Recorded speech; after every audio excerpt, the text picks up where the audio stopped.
Mesdames, Messieurs des médias, bonjour à tous. Je crois que la longue attente va se terminer.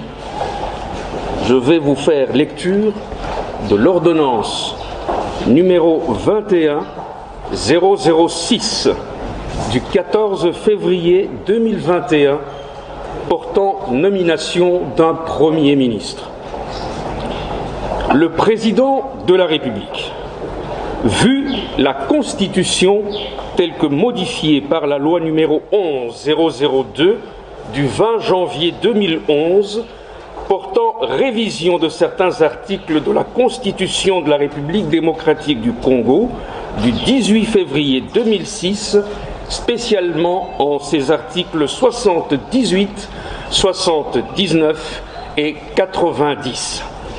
Revue l'ordonnance numéro 19-056 du 20 mai 2019 portant nomination d'un Premier ministre. Considérant la nécessité et l'urgence, ordonne. Article 1er. Est nommé Premier ministre, chef du gouvernement, Monsieur Jean-Michel Sama Lukonde Kyenge. Article 2.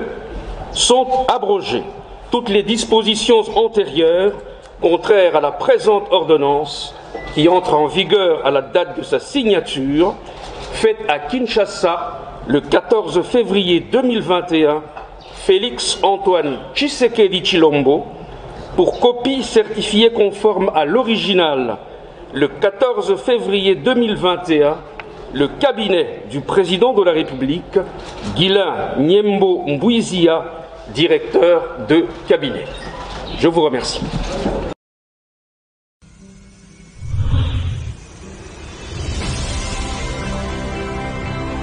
Mesdames, Messieurs, chers amis de la presse, le nouveau Premier ministre se met à votre disposition pour un petit entretien. Il souhaite commencer par vous faire l'économie de son entretien avec le Président de la République. Monsieur le Premier ministre, vous avez la parole. Merci. Mesdames et Messieurs de la presse, bonsoir. Bonsoir. Comme vous l'avez suivi tout à l'heure, il a plu à son Excellence Félix Antoine Tshisekedi, président de la République démocratique du Congo, de porter son choix sur ma modeste personne pour occuper les fonctions de Premier ministre de ce grand et majestueux pays, la République démocratique du Congo. Mes premiers mots sont d'abord des mots de remerciement et de reconnaissance envers son autorité pour ce choix. Ensuite, bien sûr, nous rendons grâce à Dieu parce que c'est lui le maître des temps et des circonstances. Tout à l'heure, son Excellence, Monsieur le Président de la République, a bien voulu nous accorder sa première audience. Nous avons eu un entretien parce que je tenais à avoir sa vision. Vision qui s'inscrit dans l'union de la nation. Et ces mots sont revenus sur les préoccupations. Les préoccupations qu'il a entendues du peuple congolais à travers les consultations qui avaient été données. Ces préoccupations du peuple congolais concernaient principalement la sécurité.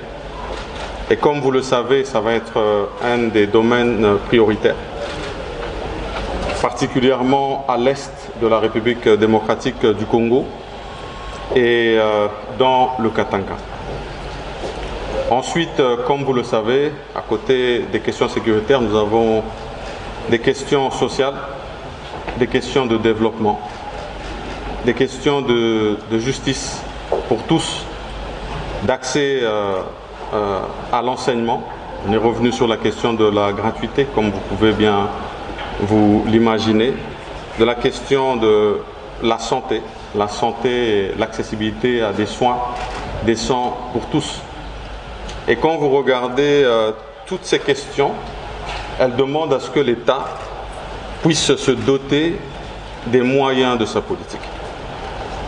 Les moyens de sa politique passent par ses recettes, des recettes qu'il va falloir accroître. Et pour cela, ça va demander que nous puissions appliquer avec le gouvernement qui va être formé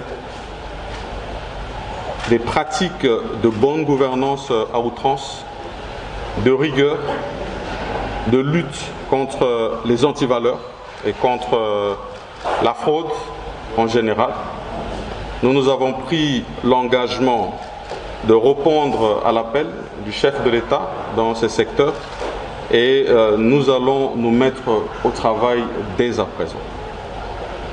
Ensuite, comme vous pouvez aussi vous l'imaginer, nous avons parlé des réformes parce que le pays en a besoin dans plusieurs secteurs. Ces réformes, nous allons les mener, que ce soit dans le secteur fiscal, que ce soit au niveau de la loi électorale, parce qu'il faut penser aussi à cela, que ce soit au niveau de la digitalisation du pays.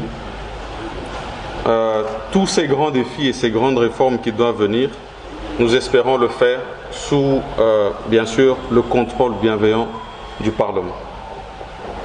Le gouvernement de l'Union sacrée pour la nation est un gouvernement qui se veut au service du peuple congolais. Et pour cela, nous allons demander à toute la nation, à tout le peuple congolais, de l'accompagner. Parce que sans lui, il ne pourra pas réussir. Nous avons passé un peu plus d'une heure, si pas 1h30 avec le chef tout à l'heure. Et donc, je ne saurais pas résumer tout ce que nous nous sommes dit. Nous allons avoir bientôt un rendez-vous au Parlement où nous devrons donner le programme du gouvernement qui sera beaucoup plus complet, où nous allons à ce moment-là vraiment déployer tout ce qui sera l'action de notre gouvernement.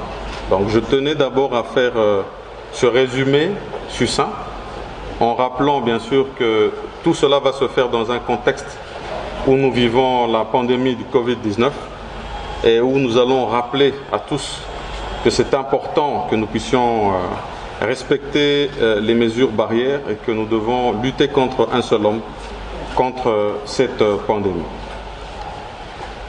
Merci à ce stade et je m'en remets à vous. Monsieur le Premier ministre, souffrez cependant que je prenne deux petites questions, parce que la presse en est véritablement envieuse. Alors la première question, Patient Ligodi, et la deuxième, ce sera avec Rachel Kitsita.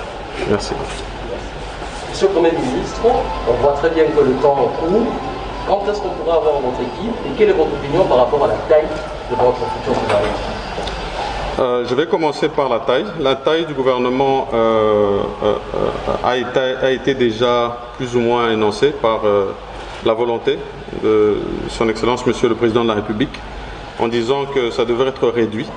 Bien sûr, nous allons revenir avec des chiffres beaucoup plus précis en termes de nombre de ministres et de vice-ministères, mais ça sera certainement moins que la taille du gouvernement actuel.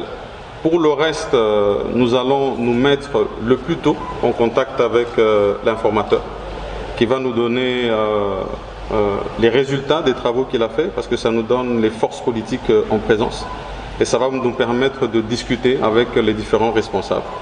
Mais bien sûr, en leur faisant comprendre que nous n'avons pas le temps qui joue avec nous. Le 15 mars, nous devons nous présenter, c'est déjà dans un mois. Et donc, je vais compter sur leur bonne foi et pour que nous ayons vraiment dans la célérité dans la formation du gouvernement. Vous avez parlé des défis qui vous attendent, vous en avez discuté avec le chef de l'État, mais pour répondre favorablement aux préoccupations des Congolais, il vous faut des hommes capables de vous accompagner. Le profil de votre gouvernement, sur quels critères basez-vous pour désigner les membres de votre gouvernement? Vous êtes vous-même jeune, Premier ministre. Est-ce que les jeunes ont leur place dans ce gouvernement, bien entendu, sans papier? D'accord. D'abord, en ce qui concerne le profil, nous allons bien sûr revenir sur des personnes de bonne moralité et de moralité avérée, parce que ça c'est important. Et par la suite, bien sûr, vous avez mentionné quelque chose d'important, parce que vous parlez d'une question de participation. Et moi j'aurais voulu que vous parliez de vous, la participation féminine, parce que vous n'en avez pas parlé, vous avez beaucoup plus parlé des jeunes. Et ça a été le souhait. Mais souvenez-vous que ça a chaque fois été des demandes qui ont été faites aux formations politiques. Après, il y a des travaux qui doivent se faire pour voir comment améliorer. Moi, j'espère que cette fois-ci, on pourra démontrer qu'on aura un gouvernement avec une plus grande participation de la jeunesse et une plus grande participation de la femme. Merci beaucoup, Monsieur le Premier ministre. Merci beaucoup à vous. Merci.